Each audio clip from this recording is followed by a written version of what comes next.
The second part of Gap 4 in our lecture on that, pricing of services. One of the more interesting and perhaps confusing areas. I trust that you had a chance to read Buying Paint from an Airline. I think that the analogy here of revenue management and pricing of services gives you a little bit of an idea of the complexity of what we're talking about here. I won't go through that for you in the video, but we can talk about that in class.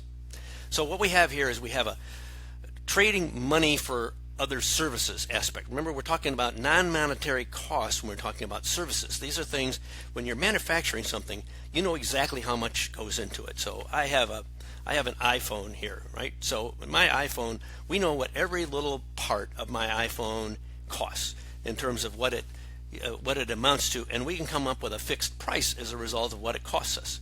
But when we're talking about a service, we have other elements there. So how much time is spent with that particular customer? Is every customer the same amount of time? Well, no. There's many different things here.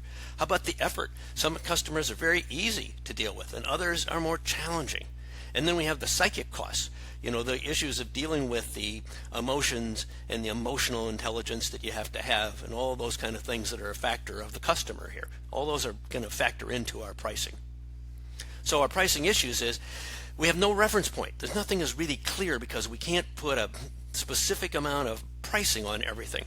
And service variability limits knowledge. So we don't really know how much 1 minute of a cost of service costs versus another, and what about the knowledge of what we're delivering and so on. And providers are unwilling to estimate prices too.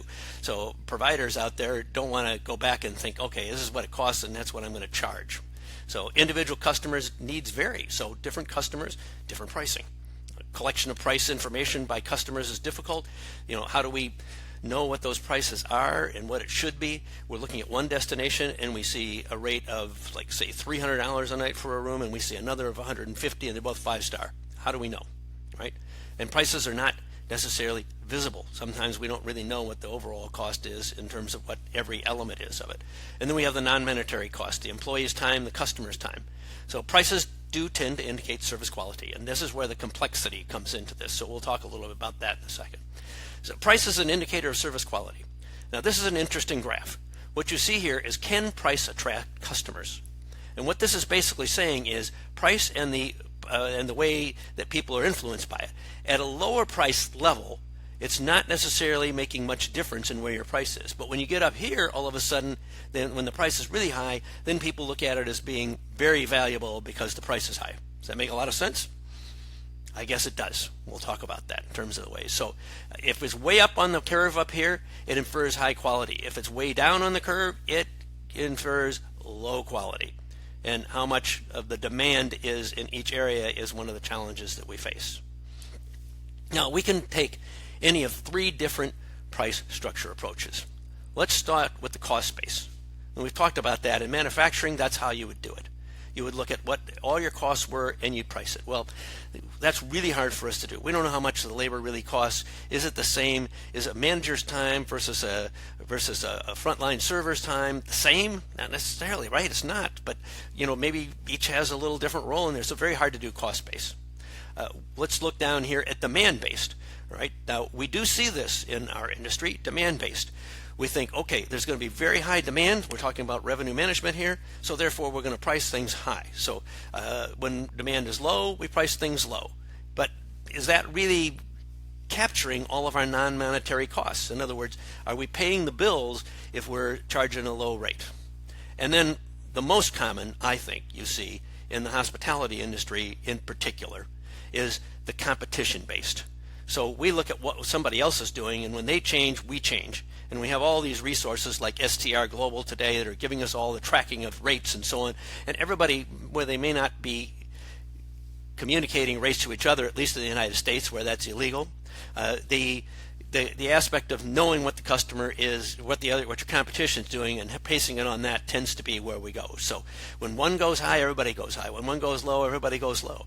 And that's not necessarily the best way to look at things. In fact, revenue management is a solution to that in some cases. But again, it's based on history and oftentimes on competition. So how do prices relate to service value? Well, there's a mental trade-off here. Perceived quality, perceived sacrifice. Can we include monetary and non-monetary within the sources of sacrifice, right? Can you include it? But in many, it says, but it may mean that different things to different people, right? Different rates mean different things to different people. Different prices mean different things to different people. So let's look at 4 different categories, and this is where the complicated aspect comes in. Value is low price. Value is everything I want in a service. Value is the quality I get for the price I pay. And value is all that I get for all that I give. And I'm going to challenge you all to work on this with your group in terms of examples. But price strategies, value is low price. That's an easy one. If value is a low price, then we've got to discount. We've got to be able to, and those odd pricing, synchro pricing, penetration pricing, they may not necessarily be relevant to our industry as much as others, but we're looking at pricing things on a low basis. So if you've got an economy hotel, you want to be priced at a low aspect, and that's where you want to be. In fact, I'll give you an example here of the Quality Inn in Orlando when it first opened up. The owner of that Quality Inn believed that the lowest price in town is what he wanted to have, and he priced all of his rooms that way. And to his travel wholesalers, he had a huge sign out on the highway that showed what that price was, and if somebody else lowered it, he lowered it. Can you be successful at that? Well, this was a Cornell grad, by the way. He has built the hotel school at the University of Central Florida. He's built 5-star resorts and 5-star golf courses and all of that aspect of things that he's done in the process, and he made all that fortune from selling low price. So can you do it? Yes. Okay, value is everything I want in a service. Prestige pricing. Okay, in other words, I'm a Four Seasons. I'm a Ritz-Carlton. I want to make sure, and Four Seasons is particularly good at this, keeping my rate high at all times because customers believe it's high service. So if I reduce my rate, they're going to think that we're cheaper. Shangri-La used to have a challenge with this in my days with Shangri-La too. They didn't want to serve any discounts. We didn't want any discounts out there. When we did have packages, they had to be very carefully tailored so that it didn't look like we were giving a discount. We were just giving more things with the package itself. Value is the quality I get for what I pay. Value pricing. Market segment pricing. So what we're talking about here is, let's say we're talking about convention groups. If we're coming in a high season, we know that we might pay a higher rate, but the type of location and where we're at is going to direct our most amount of attendees.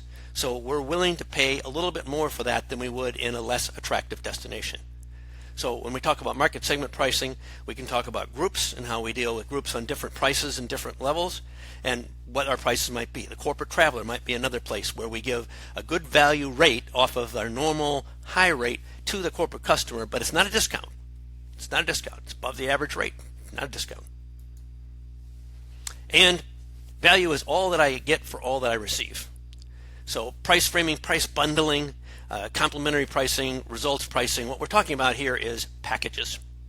So if we're looking at a tour package, we're looking at it includes transfers from the airport. It includes a welcome cocktail. It includes perhaps complimentary use of the spa for particular times or whatever it may be that you're offering in there. This could be a bundling aspect. So we're talking about here is a package aspect. And again, I want you to work on examples that you think of in terms of all of these, and we'll talk about them.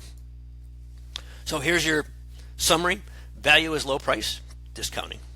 Value is everything I want in a service, prestige pricing. So those are the two opposites, if you will, high and low. All right. Value is the quality for what I get, so I'm willing to pay for it if I'm going to get the quality that I want. And then bundling, value is all that I get for all that I give. So I get the most amount with the amount of money that I pay. So some final thoughts here. Pricing should be easy for customers to understand. That's challenging in today's area of revenue management. Represent value of to the customer, encourage the customer retention and facilitate that, reinforce customer trust, and reduce customer uncertainty. All those kind of things should be factors.